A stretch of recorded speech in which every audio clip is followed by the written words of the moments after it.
నమస్కారం. బీవీ9 న్యూస్ వార్తలకు స్వాగతం. ముందుగా వార్తల్లోని ముఖ్యాంశాలు. మీ భూమి మీ హక్కు కార్యక్రమాన్ని ప్రారంభించిన సీఎం చంద్రబాబు. క్యూఆర్ కోడ్ తో హైటెక్ భూ పాస్బుక్స్ విడుదల. భూ రికార్డుల అక్రమాలకు జైలు పీడీ యాక్ట్ హెచ్చరిక. భూ వివాదాలకు చెక్ పెట్టే కీలక ముందడుగు. సినీ పరిశ్రమలోని సమస్యల పరిష్కారం కోసం దిల్ రాజు మాతో మాట్లాడుతుంటారన్న మల్లు భట్టి విక్రమార్క. సినీ రంగ అభివృద్ధిపై సలహాలు సూచనలు ఇస్తుంటారన్న ఉప ముఖ్యమంత్రి. టాలీవుడ్ ఎలాంటి సాయం కోరినా ప్రభుత్వం చేస్తుందని హామీ. గద్దర్ అవార్డుల వేడుకను దిల్ రాజు బాధ్యతాయుతంగా తీసుకున్నారని వ్యాఖ్య. వికసిత భారత్ లక్ష్యంగా కేంద్ర బడ్జెట్ రూపొందిందన్న జోషి. పేదలు, రైతులు, మహిళలపై బడ్జెట్ ప్రత్యేక దృష్టి. డిజిటల్ భారత్ ఏఐ అభివృద్ధికి బడ్జెట్ బలమని వ్యాఖ్య. భవిష్యత్ తరాలకు పునాది వేస్తున్న బడ్జెట్ అని పేర్కొన్న జోషి. బీజేపీ అభ్యర్థులకు బెదిరింపులు తగవని డీకే అరుణ హెచ్చరిక. సీఎం కుటుంబమే బెదిరింపులకు పాల్పడుతోందని డీకే అరుణ ఆరోపణ. బీజేపీ మున్సిపల్ అభ్యర్థులందరికీ అండగా ఉంటానన్న అరుణ. బెదిరింపు రాజకీయాలు ప్రజాస్వామ్యానికి విరుద్ధమన్న డీకే అరుణ.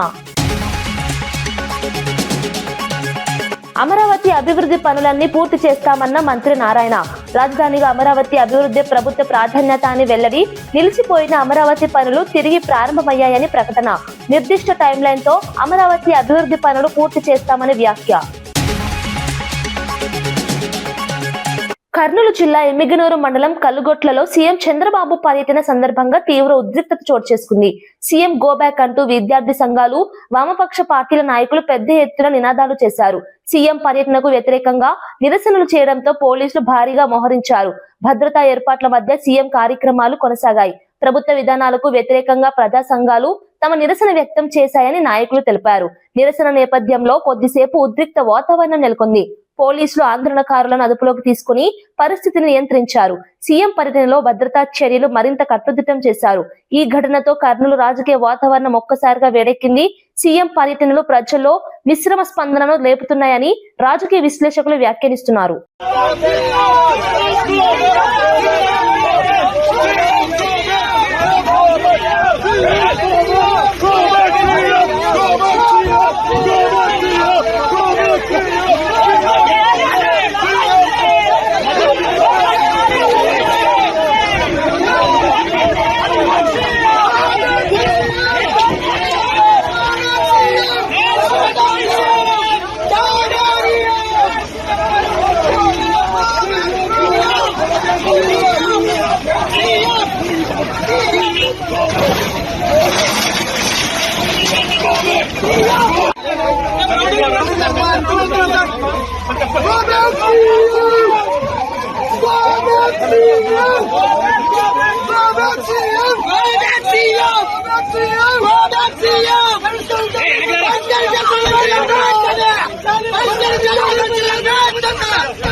ఉద్యోగాలు కావాలి చెప్పి మేము అడుగుతా ఉన్నాం. మేమన్నా మా ఇంటి కోసం చేస్తే మీరు ఉద్యోగాలు చేస్తున్నారు, మేము ఉద్యోగాలు చేయాలి అవుతాం. ఎన్నో బీడీలు చేసుకుని మేము రౌడీలా ఒక రౌడీలా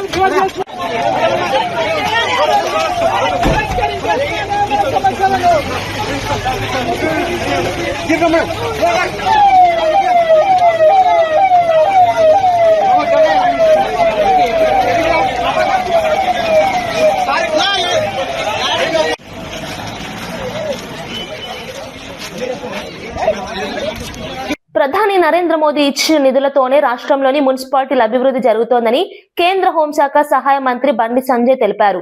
కేంద్ర ప్రభుత్వం పట్టణాభివృద్ధికి భారీగా నిధులు కేటాయించిందని చెప్పారు. అమృత్, స్మార్ట్ సిటీ వంటి పథకాల ద్వారా మౌలిక వసతులు మెరుగుపడ్డాయని పేర్కొన్నారు. రహదారులు, డ్రైనేజీ, తాగునీరు, పారిశుద్ధ పనులకు కేంద్ర నిధులే ఆధారమని అన్నారు. కేంద్ర సహకారం లేకుండా రాష్ట్ర ప్రభుత్వాలు అభివృద్ధి చేయలేవని వ్యాఖ్యానించారు. మున్సిపల్ ఎన్నికల నేపథ్యంలో ఈ విషయాన్ని ప్రజలు గుర్తుంచుకోవాలని పిలుపునిచ్చారు. డబుల్ ఇంజన్ ప్రభుత్వం ఉంటేనే పట్టణాలకు సమగ్ర అభివృద్ధి సాధ్యమని బండి సంజయ్ స్పష్టం చేశారు. ఈ వ్యాఖ్యలు రాజకీయంగా ప్రాధాన్యం సంతరించుకున్నాయి. దానికి జాగా చూపెడతలేరు. బీఆర్ఎస్ పార్టీ ప్రభుత్వం చూపెట్టలే, ఈ కాంగ్రెస్ పార్టీ ప్రభుత్వం చూపెట్టలేదు. 18 కోట్ల రూపాయలు శాంక్షన్ అయి ఉన్నాయి, టెండర్ అయింది. బయో మైనింగ్ చేయడానికి శాంక్షన్ అయితే దాన్ని కూడా పట్టించుకునే పాపన అవ్వలేదు. జాగా చూపెడతలేరు. ఎందుకు చూపెడతలేరు అంటే ఇవాళ ఇక్కడ మేయర్ భారతీయ జనతా పార్టీ కాదక్క బీఆర్ఎస్ ఉన్నారు కాబట్టి ఇలా బీఆర్ఎస్ పార్టీ అంటే భూ రాక్షసుల పార్టీ. వాళ్ళకి ప్రజల మీద సమస్యల మీద శ్రద్ధ లేదు. ఎక్కడ జాగ దొరికితే అక్కడ కబ్జా చేయాలి. కరీంనగర్ కాదు, చుట్టుపక్కల ఊర్లలో ఉన్న జాగలన్నీ కబ్జా చేశారు. ఈ రోడ్డు కూడా కబ్జా చేస్తారు. మీరు నిల్చున్న జాగను కూడా జరుగుని జాగ నాది అంటారు వాళ్ళకి గెలిపిస్తే. ఇలా కరీంనగర్ లో దాదాపు సగం మంది బీఆర్ఎస్ పార్టీలు భూ రాక్షసుల పార్టీలు ఇలా జైలుకి పేరు. నేనే జైలుకు పంపించిన చెప్పిన కమిషనర్ గారికి. ఇలా బీఆర్ఎస్ పార్టీ ఉన్నప్పుడు ఒక్క పైసా అయ్యలే. మేము పైసలు తెస్తే కొబ్బరికాయలు వాళ్ళు కొట్టారు. ఇవాళ మొన్న రాక మన కేంద్రం నుంచి మంత్రిని పట్టుకొచ్చి డంపింగ్ యార్డ్ పైసలు శాంక్షన్ చేసిన ఇలా 134 కోట్ల రూపాయలు ఇవాళ నీళ్ల కోసం తీసుకొచ్చి కార్పొరేషన్ తీసుకొచ్చి మొన్న 134 కోట్ల రూపాయలు, 50 కోట్ల రూపాయలు పట్టుకొచ్చిన. ఇప్పుడున్న 50 కోట్ల రూపాయలు కార్పొరేషన్ లో ఉన్నాయి. ఈ 3 డివిజన్ల కోసం, రోడ్ల కోసం ఆల్రెడీ పేపర్లన్నీ సిద్ధంగా ఉన్నాయి. మీరు మా ముగ్గురిని గెలిపించండి. కరీంనగర్ మేయర్ మమ్మల్ని చేయండి. ఇవాళ 50 కోట్లతోని మీ గల్లీలలో రోడ్లను వేయించే బాధ్యత నాది. మీకు కాంగ్రెస్ పార్టీకి ఓటేసి మన కేంద్ర ప్రభుత్వ రాష్ట్రంలో ప్రభుత్వం వచ్చింది. 2500 రూపాయలు మీకు ఇస్తాన్నారు. ఇచ్చిరా ఎవరికైనా? 4000 రూపాయలు మా తాత అమ్మమ్మలకు పెన్షన్ ఇచ్చిరా? తులం బంగారం ఇచ్చిర్రా? మంచి చకచక మెత్తును మీ మెడల్లో అంతాగా చూడు. చూడు సరిపోని మీ మెడకలు గుంజుకపోకూడదు చాలు. ఇంకా 18,000 లంచం తీసుకుంటూ సంక్షేమ శాఖ సహాయ అధికారి ఏసీబీ అధికారులకు రెడ్ హ్యాండెడ్ గా చిక్కారు. రాయచోటి పట్టణ చలపతి వీధికి చెందిన పురం బాలాజీ కద్రిలో సంక్షేమ శాఖ సహాయ అధికారిగా విధులు నిర్వహిస్తున్నారు. పాత బిల్లుల మంజూరు కోసం వార్డెన్ లక్ష్మీనారాయణతో 18,000 డీల్ కుదుర్చుకున్నట్లు సమాచారం. ముందుగా 2,000 తీసుకుని మిగతా 16,000 లంచం తీసుకుంటుండగా ఏసీబీ అధికారులు దాడి చేసి పట్టుకున్నారు. అనంతరం ఏసీబీ సిఐలు జయమ్మ, రామకృష్ణ సిబ్బందితో కలిసి నిందితుడి నివాసంలో సోదాలు నిర్వహించారు. ఈ సోదాల్లో విలువైన డాక్యుమెంట్లు, నగదు, బంగారం స్వాధీనం చేసుకున్నారు. లంచగొండితనంపై ఏసీబీ చర్యలు కొనసాగుతున్నాయని అధికారులు తెలిపారు. ఈ ఘటన ప్రభుత్వ శాఖల్లో కలకలం రేపింది. కదిరి ఆయన ఇచ్చినటువంటి కంప్లైంట్ మేరకు పురం బాలాజీ గారు కదిరి బీసీ వెల్ఫేర్ ఆఫీసర్గా పనిచేస్తున్నారు. ఈయన పాత బిల్లులు ప్రాసెస్ చేయడం కోసము 18,000 రూపాయల డబ్బులు డిమాండ్ చేసి 2,000 రూపాయలు ముందుగానే తీసుకున్నారు. మిగిలిన రిమైనింగ్ 16,000 రూపాయలు ఇవ్వాలని డిమాండ్ చేయడంతో ఆయన లక్ష్మీనారాయణ గారు మాకు వచ్చి కంప్లైంట్ ఇవ్వడం జరిగింది. దానికి సంబంధించి ఇది రోజు 15,000 రూపాయల డబ్బులు డైరెక్ట్గా కంప్లైంట్ దగ్గర నుంచి తీసుకుంటూ రెడ్ హ్యాండెడ్గా ఏసీబీ అధికారులకు దొరకడం జరిగింది. ఇప్పుడు ఆ కేసులో భాగంగానే మనకు ఇక్కడ ఆయనకు సంబంధించినటువంటి ఇంటి నందు సర్చెస్ కంటిన్యూ చేస్తున్నాము. కేంద్రం ప్రవేశపెట్టిన బడ్జెట్ వికసిత భారత్ లక్ష్యంగా ఉందని కేంద్ర మంత్రి ప్రహ్లాద్ జోషి తెలిపారు. దేశ ఆర్థికాభివృద్ధి, పేదల సంక్షేమం, మౌలిక వసతుల విస్తరణకు ఈ బడ్జెట్ దోహదపడుతుందని అన్నారు. రైతులు, మహిళలు, యువత, మధ్యతరగతి వర్గాలపై ప్రత్యేక దృష్టి సారించామని చెప్పారు. డిజిటల్ భారత్, ఏఐ ఆధారిత అభివృద్ధికి బడ్జెట్ బలమిచ్చిందని వివరించారు. ప్రజా పంపిణీ వ్యవస్థను మరింత పారదర్శకంగా మార్చేలా చర్యలు తీసుకున్నామని పేర్కొన్నారు. దేశాన్ని ప్రపంచ స్థాయిలో పోటీ పడేలా తయారు చేయడమే లక్ష్యమని చెప్పారు. ఈ బడ్జెట్ భవిష్యత్తు తరాలకు బలమైన పునాది చేస్తుందని ప్రహ్లాద్ జోషి అభిప్రాయపడ్డారు. బడ్జెట్ పై జాతీయ స్థాయిలో విస్తృత చర్చ కొనసాగుతోంది. Clearly visualized what India should be in 2047 and what India should be in 2050. ये तो बहुत अच्छी तरह से इस बजट में एक्सप्लेन किया है. So some people are talking इसमें हमको ये नहीं है, इसको हमको ये नहीं मिला है. पूरा बजट पढ़ा नहीं है जी. बजट का भाषण देखते हुए कुछ एक रिएक्शन देना है, इतना ही सोचा है. The clear vision, because as I said, we were in the 6th and we became the fragile 5, and by 2047 India should become Vikasit Bharat, and when we become the 3rd largest economy, you should understand we should compete with the 2 mega giants of the world. So keeping that in mind, this budget has been brought out. Kurnool జిల్లా కలుగొట్లలో CM Chandrababu Naidu మీ భూమి మీ హక్కు కార్యక్రమాన్ని ప్రారంభించారు. అధికారిక రాజముద్రతో కూడిన కొత్త తరహా భూ పాస్బుక్స్ ను సీఎం విడుదల చేశారు. ఈ హైటెక్ పాస్ బుక్స్ లో ప్రత్యేక క్యూఆర్ కోడ్ ఉండడంతో భూస్వాములు తమ భూమి వివరాలను మొబైల్లోనే పరిశీలించుకోవచ్చు. భూ రికార్డుల్లో ఎవరైనా అక్రమ మార్పులు చేస్తే వెంటనే జైలు శిక్షతో పాటు పీడీ యాక్ట్ అమలు చేస్తామని సీఎం హెచ్చరించారు. కొత్త డిజిటల్ వ్యవస్థలో యజమాని అనుమతి లేకుండా భూ వివరాలు మార్చడం అసాధ్యమని స్పష్టం చేశారు. ఈ కార్యక్రమంతో రైతులకు శాశ్వత భద్రత కలుగుతుందని ప్రభుత్వం చెబుతోంది. భూ వివాదాలకు చెక్ పెట్టే దిశగా ఇది కీలక ముందడుగా భావిస్తున్నారు. అదే మరి రోడ్డంతా బ్లాక్ చేయడం, గొడవలు చేయడం, ఏదో బలం ఉందని నిరూపించుకోవడం. బల ప్రదర్శన నిరూపించుకోవాల్సింది ఎన్నికల సమయంలో. మిగిలిన సమయంలో ప్రజలకు సేవ చేయడంలో ఏదైనా కానీ తప్పులు చేస్తే చెప్పడంలో మీరు ముందుకు రండి. కానీ తప్పుడు విధానాల ద్వారా వస్తే మాత్రం ఈ ప్రభుత్వం క్లియర్గా ఉండాలనా లేదా తమ్ముళ్ళని అడుగుతున్నా మిమ్మల్ని అందరినీ. మీ ప్రాణాలకు రక్షణ అవసరం లేదా అని అడుగుతున్నా. మీ ఆస్తులకు భద్రత ఉండాలా లేదా అని అడుగుతున్నా. మీరు పోయినప్పుడు రోడ్డు మీదకి మళ్ళా తిరిగి సురక్షితంగా రావాలనే కోరిక అందరికీ ఉంటుంది. నాకు లా అండ్ ఆర్డర్ ముఖ్యం, ప్రజలు ముఖ్యం. ఎవరైనా రాజకీయాల్లో ఇష్టానుసారంగా చేస్తే కఠినంగా ఉంటా. అందుకే చెప్పా 95 సిబిఎన్ తప్ప 2014 సిబిఎన్ కాదని మరొకసారి అందరికీ తెలియజేస్తున్నా. ముందస్తు అనుమతి లేకుండానే హైదరాబాద్ పోలీస్ కమిషనర్ సజ్జనార్ ను ప్రజలు కలుసుకునే అవకాశాన్ని కల్పించారు. శుక్రవారం ఓల్డ్ సిటీ ప్రాంతంలో ఉన్న పోలీస్ ప్రధాన కార్యాలయంలో ప్రజలు నేరుగా కమిషనర్ ను కలిసి తమ సమస్యలు చెప్పుకోవచ్చని అధికారులు తెలిపారు. ప్రజలకు పోలీస్ వ్యవస్థ మరింత దగ్గర కావాలనే ఉద్దేశంతో ఈ ఓపెన్ మీటింగ్ నిర్వహిస్తున్నట్లు తెలిపారు. సాధారణంగా పోలీస్ అధికారులను కలవాలంటే అనేక ప్రక్రియలు ఉండటంతో ప్రజలు ఇబ్బందులు పడుతుంటారని, వాటిని తొలగించేందుకే ఈ నిర్ణయం తీసుకున్నామని చెప్పారు. ముఖ్యంగా భూ వివాదాలు, కుటుంబ సమస్యలు, శాంతి భద్రతలకు సంబంధించిన అంశాలపై ఫిర్యాదులు స్వీకరించనున్నారు. ఈ నిర్ణయంపై ప్రజల నుంచి సానుకూల స్పందన వస్తోంది. ప్రజా పోలీసింగ్ కు ఇది మంచి ఉదాహరణగా నిలుస్తోందని విశ్లేషకులు అభిప్రాయపడుతున్నారు.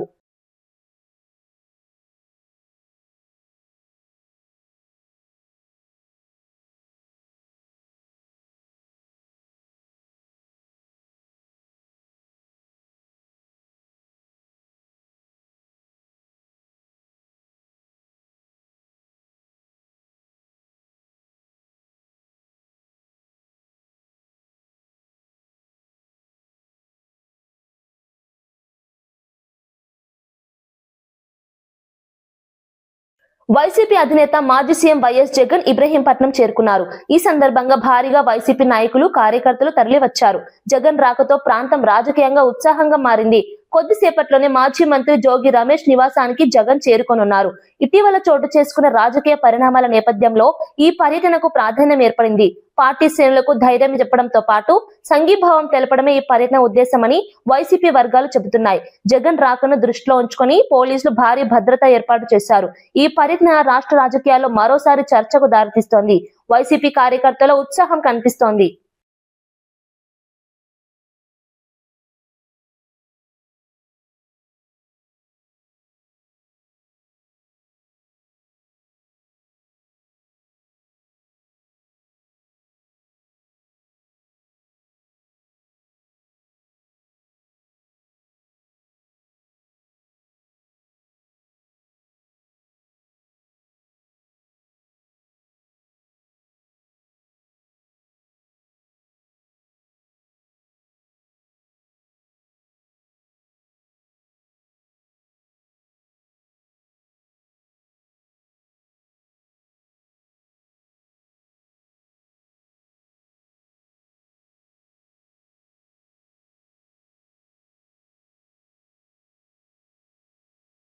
మున్సిపాలిటీ ఎన్నికల్లో బీజేపీ అభ్యర్థులను బెదిరిస్తున్నారన్న సమాచారం తన దృష్టికి వచ్చిందని బీజేపీ నేత డీకే అరుణ తెలిపారు. ముఖ్యమంత్రి కుటుంబ సభ్యులే ఈ బెదిరింపులకు పాల్పడుతున్నారంటూ ఆమె తీవ్ర వ్యాఖ్యలు చేశారు.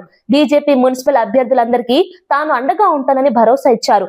ఎలాంటి బెదిరింపులకు భయపడాల్సిన అవసరం లేదన్నారు. పాలమూరుకు వలస వచ్చిన ముఖ్యమంత్రి కుటుంబం ఈ ప్రాంతంలో బెదిరింపు రాజకీయాలకు దిగితే చూస్తూ ఊరుకోబోమని హెచ్చరించారు. ప్రజాస్వామ్యంలో పోటీ స్వేచ్ఛగా జరగాలని, బెదిరింపులు అనైతికమని అన్నారు. ఈ వ్యాఖ్యలు మున్సిపల్ ఎన్నికల వేళ రాజకీయ వాతావరణాన్ని మరింత వేడెక్కించాయి. మరోసారి ఆదరించిండ్రు. మరి ప్రాంత ప్రజలను భయభ్రాంతులకు గురి చేయడం అనేది ఏమాత్రం కూడా సమంజసం కాదు. ప్రజలందరూ ఎవరు భయపడాల్సినటువంటి అవసరం లేదు. వాళ్ళ భయాలకు, వాళ్ళ యొక్క దౌర్జన్యాలకు, అరాచకాలకు చేసేటటువంటి భయాందోళన ఎట్టి పరిస్థితుల్లో మీరు ఆ భయాందోళనకు గురి కాకుండా ఉండండి. మీకు మీ పార్లమెంటు సభ్యురాలు డీకే అరుణమ్మ మీకు అండగా ఉంది. ఎవరూ భయపడాల్సినటువంటి అవసరం లేదని చెప్పి ఈ సందర్భంగా నేను తెలియజేస్తాను. అటువంటి భయపెట్టే వాళ్ళని ఎదుర్కొనేందుకు ఎప్పుడైనా డీకే అరుణమ్మ సిద్ధమే అని ఈ సందర్భంగా మీకు తెలియజేస్తా ఉన్నా. ఎవరెవరు ఏ గ్రామాల్లో ఏ నాయకులు బెదిరించినా మీరెవరు భయపడకుండా నిర్భయంగా ఎన్నికల్లో పాల్గొనండి. ఎన్నికల్లో భారతీయ జనతా పార్టీకి విజయాన్ని అందించండి అని చెప్పి నేను మీడియా ద్వారా ఈ మందూరు మున్సిపాలిటీలో, అదేవిధంగా కోస్గి మున్సిపాలిటీలో పోటీ చేసినటువంటి అభ్యర్థులు కానీ, వారి కుటుంబ సభ్యులు కానీ, వారి బంధుమిత్రులు కానీ, ప్రజలు కానీ ఎవరు కూడా భయభ్రాంతులకు గురి కావద్దు. తప్పకుండా భారతీయ జనతా పార్టీ విజయానికి మీరందరూ కూడా అండగా ఉండి విజయాన్ని అందించండి. అభివృద్ధి చేసినటువంటి ఒక అవకాశం మాకు కల్పించండి. భారతీయ జనతా పార్టీ జెండాను మద్దూరు మున్సిపాలిటీ మీద, అదేవిధంగా కోస్గి మున్సిపాలిటీ మీద ఎగిరేసినటువంటి అవకాశాన్ని కల్పించాలని కమలంపు గుర్తుకు ఓట్లేసి భారీ మెజార్టీతో నన్ను ఏ విధంగా అయితే గతంలో మీరు గెలిపించారో పార్లమెంటు సభ్యురాలుగా, అదేవిధంగా భారీ మెజార్టీతో ఇప్పుడు అందరినీ కూడా గెలిపించి మరి భవిష్యత్తుకు ఒక పునాదిని వేయాలి. ఒక పునాది వేసుకుంటే భవిష్యత్తులో రాబోయే కాలంలో భారతీయ జనతా పార్టీ తెలంగాణలో అధికారంలో ఖచ్చితంగా వచ్చి తీరుతుంది.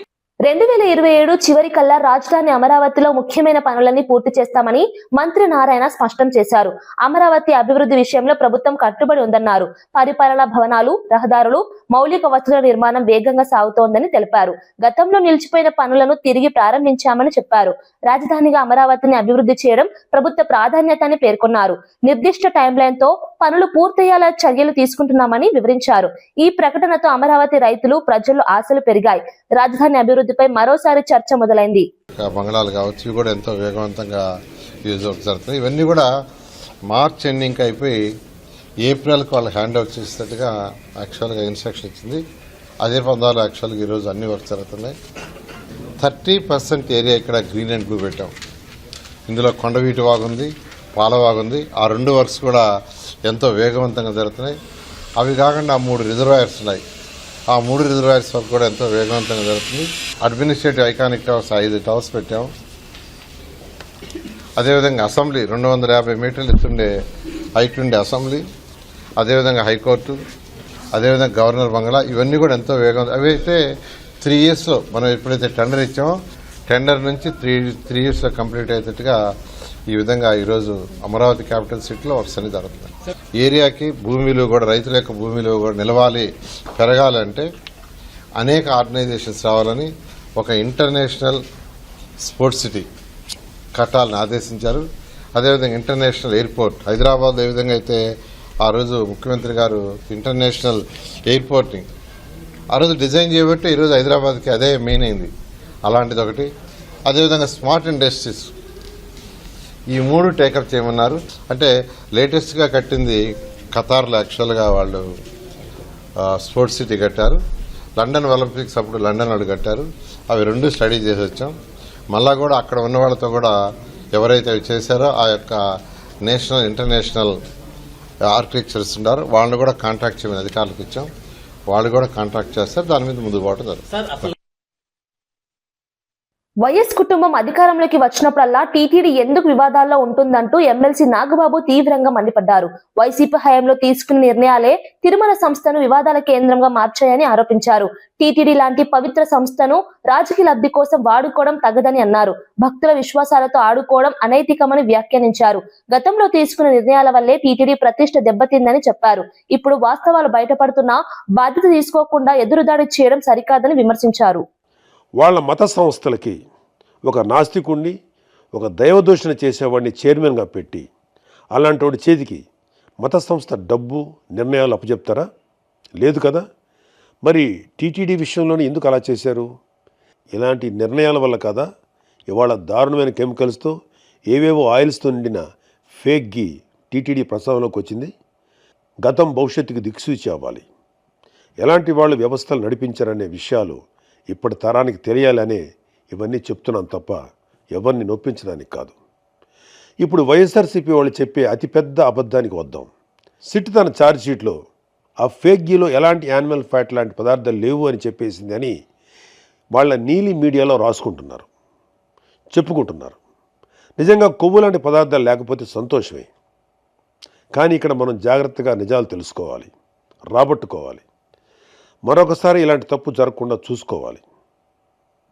2024లో NDDB CILF నివేదికలో ఏముంది అంటే నెయ్యి కల్తీ జరిగిన మాట వాస్తవం అని చెబుతూ అలా జరగడానికి 5 కారణాల్లో 4 కారణాలుగా beef tallow, pig fat, fish oil లాంటి పదార్థాలు ఉండటం అని స్పష్టంగా చెప్పింది. ఇప్పుడు వచ్చిన సిట్ ఛార్జ్ షీట్లో ఎక్కడా కూడా NDDB CILF నివేదిక తప్పు అని చెప్పలేదే. చెప్పుంటే మేము కూడా అమ్మాయి అనుకునేవాళ్ళం.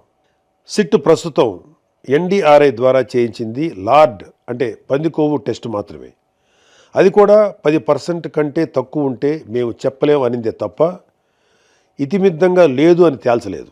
లేదు అని తేల్చుంటే మాకన్నా సంతోషపడేవాళ్ళు ఇంకే. కేంద్ర మంత్రి బండి సంజయ్ విడుదల చేసిన బుక్లెట్ పచ్చి అబద్దాల పుట్ట అని బీఆర్ఎస్ ఎమ్మెల్యే గంగుల కమలాకర్ తీవ్రంగా విమర్శించారు.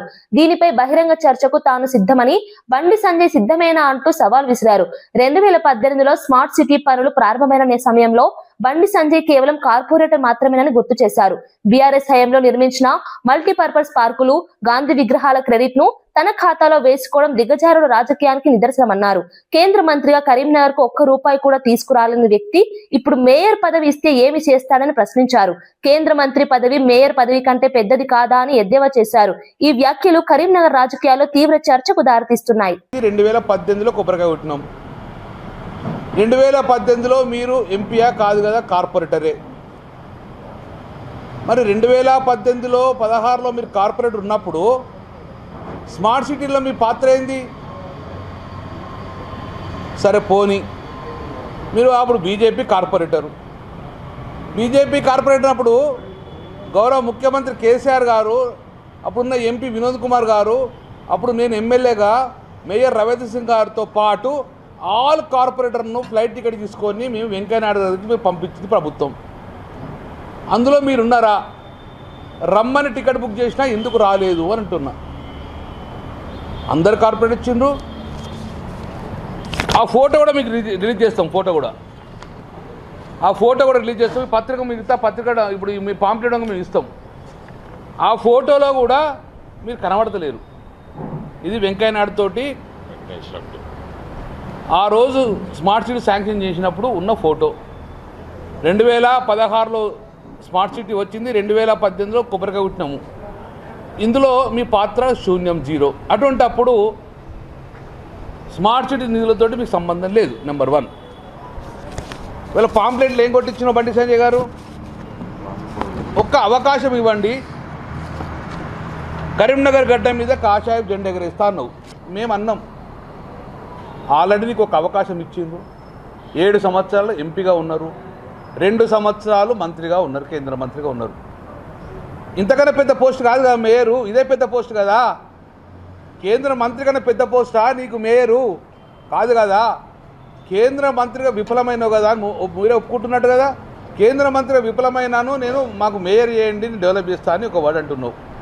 ఇది సూటిగా ప్రశ్న. మేయర్ కన్నా పెద్ద పోస్టా, చిన్న పోస్టా కేంద్ర? తిరుమల లడ్డూ తయారీలో ఉపయోగించిన నెయ్యిలో ఇతర పదార్థాల కల్తీ జరిగినా జంతు కొవ్వు మాత్రం కలవలేదని సిట్ ఛార్జీ షీట్ లో స్పష్టంగా పేర్కొన్నట్లు టీటీడీ మాజీ చైర్మన్ వైవి సుబ్బారెడ్డి తెలిపారు. ఈ అంశంపై కావాలని వక్రీకరించి ప్రచారం చేస్తున్నారని ఆయన విమర్శించారు. పవిత్రమైన తిరుమల లడ్డూను రాజకీయాలకు వాడుకోవడం దురదృష్టకరమన్నారు. సిట్ నివేదిక వాస్తవాలను స్పష్టంగా చెప్పినా కొందరు నేతలు ప్రజల్లో అనవసర భయాందోళనలు సృష్టిస్తున్నారని ఆరోపించారు. భక్తుల విశ్వాసాలను దెబ్బతీసేలా మాట్లాడడం బాధాకరమని పేర్కొన్నారు. టీటీడీ ప్రతిష్టను కాపాడాల్సిన బాధ్యత అందరిపై ఉందన్నారు. సిట్ నివేదిక ఆధారంగా వాస్తవాలను ప్రజలు గమనించాలని ఆయన కోరారు. బోర్డు సభ్యుల్ని, మా పార్టీని, మా పార్టీ అధ్యక్షుడు జగన్మోహన్ రెడ్డి గారిని మళ్ళా మా మీద దుష్ప్రచారం చేసే కార్యక్రమం చేస్తున్నారు. ఇదే NDDB రిపోర్ట్ వాళ్ళు చెప్పారు. S value equation for it suspected adulterants as per ISO 17678. ఏమని? Soybean oil, sunflower oil, cotton seed oil, fish oil, coconut oil, coconut and palm kernel fat, palm oil and beef tallow, lard. Suspected as per ISO standard. Suspected అంటే ఉన్నాయా లేదా అనుమానాలు ఉన్నాయి, ఉండే అవకాశాలు ఉన్నాయి అని మాత్రం చెప్పారు. తిరుమల లడ్డూలో నెయ్యి కల్తీ జరిగినట్లు సిట్ తేల్చిన వైసీపీ అడ్డగోలుగా వాదనలు చేస్తుందని కూటమి నేత అనిత తీవ్రంగా విమర్శించారు. సిట్ నివేదికలో పేర్కొన్న అంశాలను కావాలనే పక్కదారి పట్టిస్తున్నారని ఆరోపించారు. ప్రజలను గందరగోళానికి గురి చేయడమే వైసీపీ లక్ష్యమని అన్నారు. పవిత్రమైన ప్రసాదాన్ని రాజకీయ లబ్ధికి వాడుకోవడం అత్యంత దుర్మార్గం అన్నారు. భక్తుల మనోభావాలను గౌరవించాల్సిన బాధ్యత ప్రతిపక్షానికి ఉందని గుర్తు చేశారు. సిట్ తేల్చిన వాస్తవాలను అంగీకరించకుండా నిందలు వేయడం సరైంది కాదన్నారు. ఈ వ్యవహారంపై నిజాలు బయటకు వచ్చాయని ప్రజలు అన్ని గమనిస్తున్నారని ఆమె వ్యాఖ్యానించారు. లడ్డు అంశం రాష్ట్ర రాజకీయాల్లో మరోసారి చర్చనీయాంశంగా మారింది. వైఎస్ఆర్సీపీ నాయకుల్ని మేము హౌస్ అరెస్ట్ చేశామా అండి? మీరు ఎక్కడైనా విన్నారా హౌస్ అరెస్ట్ చేశామని? కానీ వాళ్ళు వచ్చి మా విధుల్ని, మా పోలీసులు చేసే విధుల్ని ఆటంకపరుస్తున్నారని మేము ఇబ్బందులు పడి తిరిగి వాళ్ళ మీద ఏదైనా కేసు పెడితే తిరిగి వాళ్ళు బయటకు వచ్చి వాళ్ళ సొంత మీడియాలో, వాళ్ళ సాక్షి మీడియాలో బయటకు వచ్చి ఏమని మాట్లాడతారు? పోలీసులు జులుం నశించాలి, పోలీసులు అడ్డగోలుగా వ్యవహరిస్తున్నారు, పోలీసులు అంతు తేలుస్తామని చెప్పి పోలీసుల మీద తిరిగి దుర్భాషలు ఆడే పరిస్థితి కనిపిస్తా ఉంది. అసలు వీళ్ళు వచ్చిన తర్వాత 2019లోని నామ్స్ మార్చేసి పాలు ప్రొక్యూర్మెంట్ అవసరం లేదంట. మరి పాలు ప్రొక్యూర్మెంట్ అవసరం లేకపోతే నెయ్యి ఎక్కడి నుంచి తీసుకొస్తారండి? అక్కడే పెద్ద ల్యాబ్సెస్. అంటే కొన్ని సందర్భాల్లో వాళ్ళు చేసిన పాపాలు చూస్తూ ఉంటే తిరిగి అరే పాపం అయిపోయింది అని చెప్పి లెంపలేసుకోవడం మానేసి మళ్ళీ బయటకు వచ్చి తిరిగి చంద్రబాబు నాయుడు గారి మీద, పవన్ కళ్యాణ్ గారిని, లోకేష్ బాబు గారిని క్షమాపణ అడుగుతారు. వీళ్ళు తిరిగి క్షమాపణ అడుగుతున్నారు. ఇదేం దౌర్భాగ్యం అర్థం కావట్లే. ప్రజలకి తెలియాలి. మేమేదో రాజకీయ విమర్శలు చేసేసో రాజకీయాలుగా మీరులాగా బూతులు మాట్లాడేయాలో అలాంటి మేము అనుకోవట్లే. ఎందుకంటే ప్రజలు ఎవరు కూడా ఇబ్బందులు పడకూడదన్న ఒకే ఒక ధ్యేయంతో మేము పనిచేస్తున్నాం. కాబట్టి ప్రజలందరూ కూడా మాకు సహకరించాల్సిందిగా కోరుకుంటున్నాం. హైదరాబాద్ ను ప్రపంచంలోనే అతిపెద్ద ఫిలిం హబ్ గా మారుస్తామని ఉప ముఖ్యమంత్రి భట్టి విక్రమార్క స్పష్టం చేశారు. Telangana Gaddar film awards committee media సమావేశంలో పాల్గొన్న ఆయన ఈ ప్రకటన చేశారు. గద్దర్ అవార్డుల ఎంపిక ప్రక్రియ పూర్తిగా పారదర్శకంగా జరిగిందని తెలిపారు. చిత్ర పరిశ్రమ అభివృద్ధికి ప్రభుత్వ సహకారం ఎప్పుడూ ఉంటుందని హామీ ఇచ్చారు. హైదరాబాద్ అభివృద్ధికి సమగ్ర బ్లూ ప్రింట్ సిద్ధం చేశామని వెల్లడించారు. స్టూడియోలు, ఫిలిం సిటీ విస్తరణ, టెక్నాలజీ ఆధారిత మౌలిక వసతులతో హైదరాబాద్ ను సినిమా రంగానికి కేంద్రంగా తీర్చిదిద్దుతామని అన్నారు. త్వరలోనే ఫిలిం హబ్ దిశగా కార్యాచరణ మొదలు పెడతామని తెలిపారు. పెద్ద ఎత్తున హైదరాబాద్ నగరంలో వ్యవస్థీకృతం కావాలని, కేవలం తెలుగు సినిమా ఇండస్ట్రీ మాత్రమే కాదు, భారతదేశంలో ఉన్న వివిధ భాషలకు సంబంధించిన ఇండస్ట్రీ మొత్తం కూడా హైదరాబాద్ నగరం బేస్ గా ఏర్పడి వారందరికి కావాల్సిన ఇన్ఫ్రాస్ట్రక్చర్ మొత్తాన్ని ఇక్కడ ఏర్పాటు చేయాలనేటువంటి ఆలోచన, ఆ ప్రగాఢమైనటువంటి సంకల్పం ఈ రాష్ట్ర ప్రభుత్వానికి ఉంది. హైదరాబాద్ కు ఉన్నటువంటి అనుకూలమైనటువంటి వాతావరణాన్ని పెద్ద ఎత్తున మనం అనుకూలంగా మలుచుకొని, పాజిటివ్ గా మలుచుకొని, దీని ద్వారానే హైదరాబాద్ నగరాన్ని ఒక ఫిలిం ఇండస్ట్రీ హబ్ గా మార్చాలనేటువంటి ఆలోచన, దృఢ సంకల్పంతో ప్రభుత్వం ముందుకు పోతుందని ఈ సందర్భంగా మీ అందరికీ మనం చేస్తా ఉన్నాం. వార్తలు ముగించే ముందు ముఖ్యాంశాలు మరోసారి. మీ భూమి మీ హక్కు కార్యక్రమాన్ని ప్రారంభించిన సీఎం చంద్రబాబు. క్యూఆర్ కోడ్ తో హైటెక్ భూ పాస్బుక్స్ విడుదల. భూ రికార్డుల అక్రమాలకు జైలు పీడీ యాక్ట్ హెచ్చరిక. భూ వివాదాలకు చెక్ పెట్టే కీలక ముందడుగు. సినీ పరిశ్రమలోని సమస్యల పరిష్కారం కోసం దిల్ రాజు మాతో మాట్లాడుతుంటారన్న మల్లు భట్టి విక్రమార్క. సినీ రంగ అభివృద్ధిపై సలహాలు, సూచనలు ఇస్తుంటారన్న ఉప ముఖ్యమంత్రి. టాలీవుడ్ ఎలాంటి సాయం కోరినా ప్రభుత్వం చేస్తుందని హామీ. గద్దర్ అవార్డుల వేడుకను దిల్ రాజు బాధ్యతాయుతంగా తీసుకున్నారని వ్యాఖ్య. వికసిత భారత్ లక్ష్యంగా కేంద్ర బడ్జెట్ రూపొందిందన్న జోషి. పేదలు, రైతులు, మహిళలపై బడ్జెట్ ప్రత్యేక దృష్టి. డిజిటల్ భారత్ ఏఐ అభివృద్ధికి బడ్జెట్ బలమని వ్యాఖ్య. భవిష్యత్ తరాలకు పునాది వేస్తున్న బడ్జెట్ అని పేర్కొన్న జోషి. బీజేపీ అభ్యర్థులకు బెదిరింపులు తగవని డీకే అరుణ హెచ్చరిక. సీఎం కుటుంబమే బెదిరింపులకు పాల్పడుతోందని డీకే అరుణ ఆరోపణ. బీజేపీ మున్సిపల్ అభ్యర్థులందరికీ అండగా ఉంటానన్న అరుణ. బెదిరింపు రాజకీయాలు ప్రజాస్వామ్యానికి విరుద్ధమన్న డీకే అరుణ. అమరావతి అభివృద్ధి పనులన్నీ పూర్తి చేస్తామన్న మంత్రి నారాయణ. రాజధానిగా అమరావతి అభివృద్ధి ప్రభుత్వ ప్రాధాన్యత అని వెల్లడి. నిలిచిపోయిన అమరావతి పనులు తిరిగి ప్రారంభమయ్యాయని ప్రకటన. నిర్దిష్ట టైంలైన్ తో అమరావతి అభివృద్ధి పనులు పూర్తి చేస్తామని వ్యాఖ్య. ఇవి ఈనాటి వార్తా విశేషాలు. మరో బులెటిన్ లో మళ్ళీ కలుద్దాం. నమస్కారం.